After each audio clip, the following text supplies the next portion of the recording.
Hi everybody, this is Stephen Brooke, and welcome to my YouTube channel on architectural photography and composition. Before I forget, please take a moment and subscribe to the channel.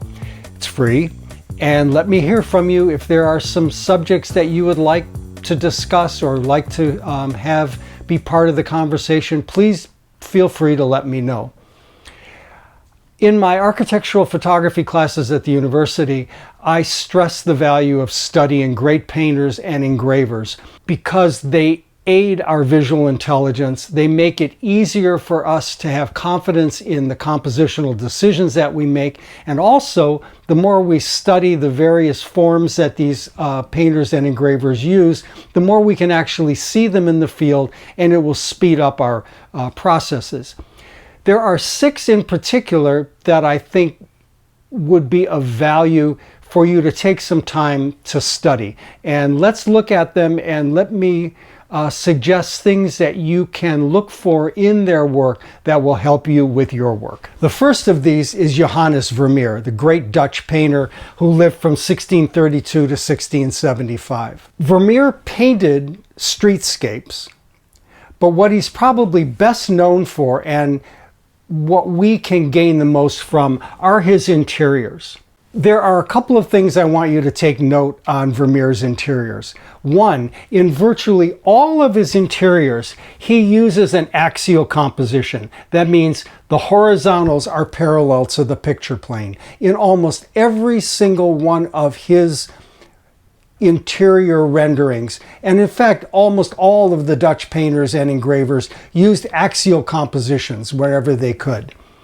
Another thing that I want you to notice in particular when you're thinking about setting up a room for interior photography, notice that in all of the elements in Vermeer's painting, items are either in front of or behind one another, or they're separated from one another. They are almost never touching, never tangential. The reason for that is when items are in front or behind or separated, they give a tremendous sense of depth. And we're trying to make 3 dimensions into 2. And if you have items that are touching one another, one in the foreground, one in the background, and they're just touching, you lose that sense of depth. The other thing about Vermeer is that his composition, the structure of his painting, is very specifically drawn out. The proportional systems that he uses, golden section proportioning, rectangular armatures, these are all as carefully constructed as if he were an engineer building a building. And in a future video, I'm going to take one of these apart and show you exactly how Vermeer put together one of his paintings and why every vertical and every horizontal, the placement on the picture plane, is very carefully drawn out. The next painter, also a Dutchman, that I would like you to spend some time looking at is Pieter Saenredam. He was very well known for painting these beautiful monumental cathedral church interiors. And these views are big. They're the equivalent of what we would use with a wide-angle lens. But if you look at his work carefully, you'll see that there is no distortion, particularly in the foreground. And if you have a wide-angle lens and you take your picture from eye height, you're going to have the bottom drop out. It's going to look like a scary movie. But your eye readily accepts a ceiling soaring overhead. And if you look at Saenredam's painting and measure where his eye height is, his eye height would be the equivalent of about 2 feet off the ground, rather than up at 5 feet or 6 feet. And what this does is it gives the ceiling this soaring, monumental quality without having any distortion in the foreground. And one of the rules, I think, for architectural photography is the wider the lens, all things being equal, the lower should be your eye height to avoid those kinds of distortions that come from wide-angle lenses. The next painter and here, for example, here's a photograph of mine at the Miami International Airport. I'm about 1.5 feet off the ground, reducing the effect of the wide-angle lens on the foreground and letting this overhead soar. And also it gives me a chance to see the clerestory windows, which if I'm shooting at about 4 or 5 feet off the ground, I'm not going to see. The next painter is the Italian painter Giorgio de Chirico, surrealist, lived in the end of the 19th century and on into the 20th century. And what I love about de Chirico is, even though he uses very pronounced, exaggerated perspectives. Number one, almost all of his paintings are axial, just like the 17th century Dutch painters, which even though he is using exaggerated perspective, the use of these axials, these horizontals parallel to the picture plane, gives order and stability to his painting. But what I want you to particularly look for is de Chirico often paints his shadows without any detail at all. Now we know for the most part, if you have burned out highlights in a photograph, this isn't very good. And I know some shelter magazines think that that's great. That's kind of a super casual way to depict interiors. I personally don't buy it. I think you need detail in the highlights. Even in the hottest areas, you still need details. The shadows, however, that's another matter.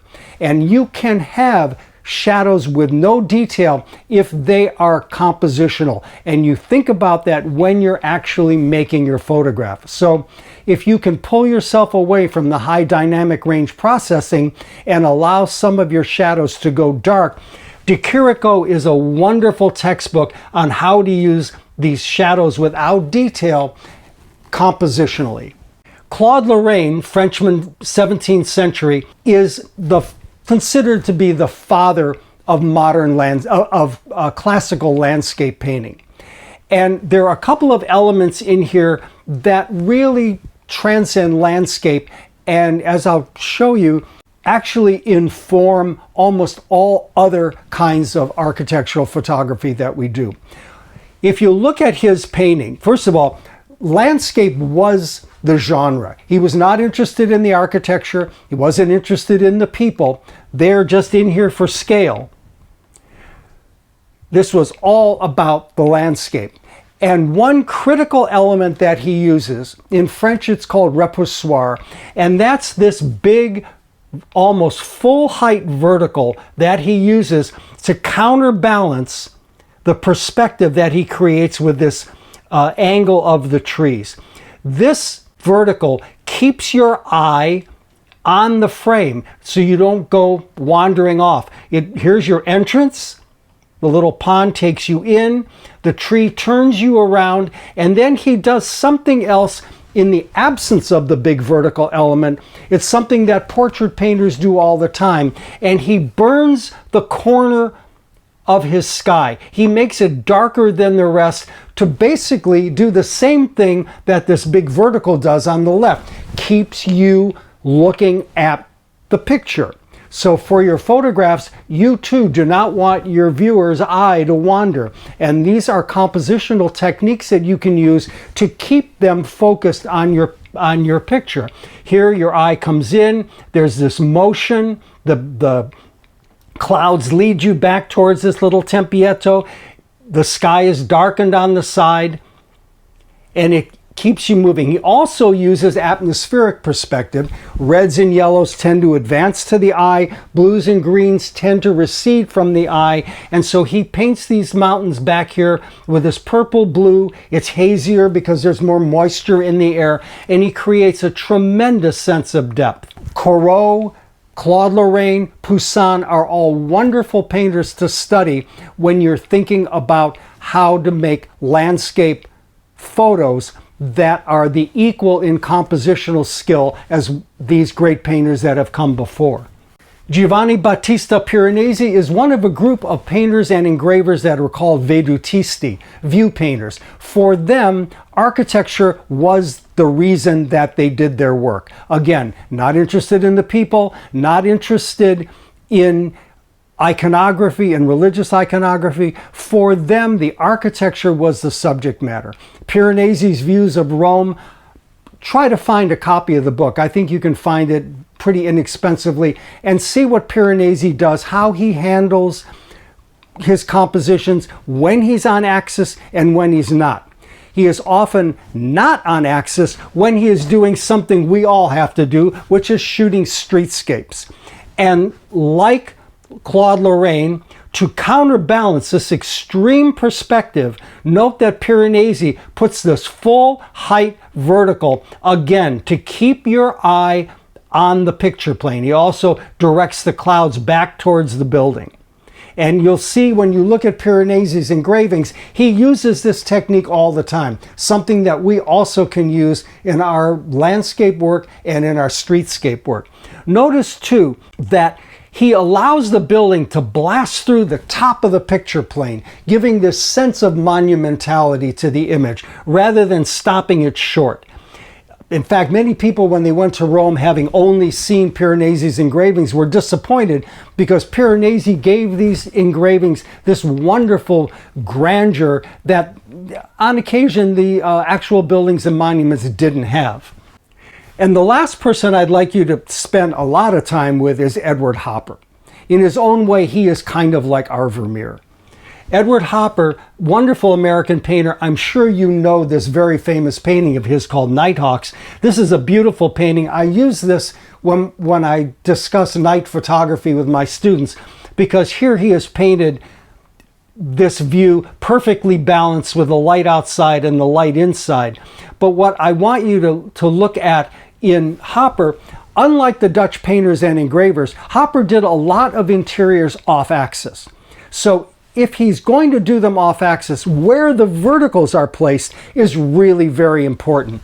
And what I've done here is I've given you a little graphic showing rectangular armatures to how he arrived at where these key vertical elements occur in the painting. The other thing that Hopper does that's so beautiful is light itself becomes this animated quality. The light becomes the subject matter. The people are incidental, the rooms are incidental, but you can almost feel the quality of light coming in the room. He also uses full height verticals to balance his interiors and his exteriors. There is so much to be learned by looking at Hopper. So in short, here are 6 painters: Vermeer, Saenredam, Chirico, Piranesi, Claude Lorrain, and Edward Hopper. Have a look at their paintings. Try to incorporate some of the compositional tools that they use in your photography. I'm sure it'll help you. Thanks for watching, and again, please subscribe to the YouTube channel.